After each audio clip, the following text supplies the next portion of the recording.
Good morning, this is Jacob Wheeler with Red Rock Roofing, standing for greatness. Today we're here at 3015 11th Avenue here in Evans. Thank you, Sam, for allowing us to get up on the roof, doing a quick roof inspection. As always, if possible, I want to start on the ground level here, just to kind of notate a couple of things. The first thing I want to point out before we head up the ladder today is the bottom of the soffits. A lot of the paint is peeling here, kind of a sign and indicator that there could be a lot of water migrating behind the gutter system. And if you take a look around the gutter system, you can actually see there's a pretty big gap there too for water to migrate. Moving on, bear with me while I make my way up the ladder. I want to point out what's called drip edge. Drip edge is a 2-inch by 2-inch metal flange designed to completely encapsulate the eaves. This is code. Unfortunately, you do have drip edge, however, it's actually not placed properly. This flange right here is too far popped out. It actually needs to be flush with the metal gutter inside. So I just want to point that out. Although you do have a 2-inch by 2-inch metal flange for drip edge, it is not exactly code because it's actually not encapsulating the eaves, which could explain some of that water damage as well. Bear with me here while I make my way up.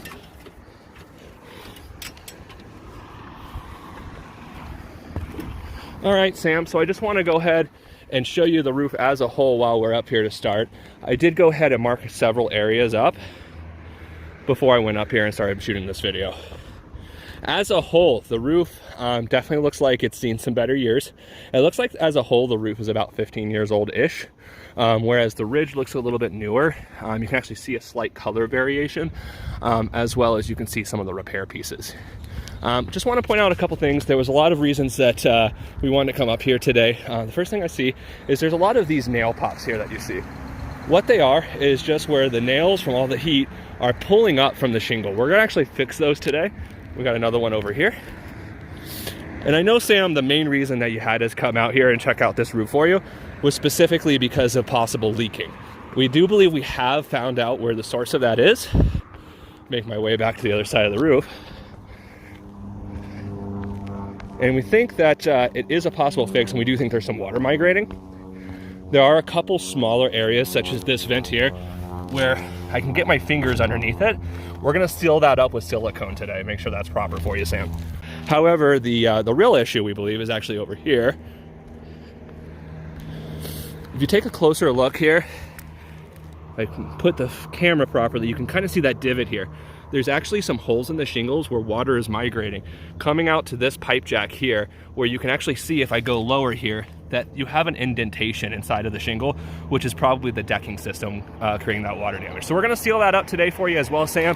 Again, I am seeing several nail pops here, just another great spot for water to migrate. All in all, as far as your ventilation system, this would be a great candidate for a ridge vent all the way to the top to let more air out. However, as a whole, your ventilation is proper.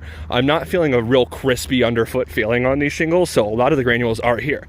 But speaking about granules, I do want to point out on this side, not where I set up the ladder, you're having quite an issue with the granule loss. So much so that it's filling up your gutter system pretty significantly. If you take a closer look here, you got several inches of buildup on the granules here. This is actually making your gutter system inert, which is why you're seeing water flowing over to the top and onto the stoop over there. Other than that, as a whole, we're gonna go ahead and seal up those areas to the best we can. There is some permanent damage probably with that decking underneath, so that's definitely a repair we want to think about fixing as soon as possible. But as a whole, I think the life of this roof is about another 5 years, so it's good to know what your options are. Jacob Wheeler, Red Rock Roofing, standing for greatness. Have a blessed day.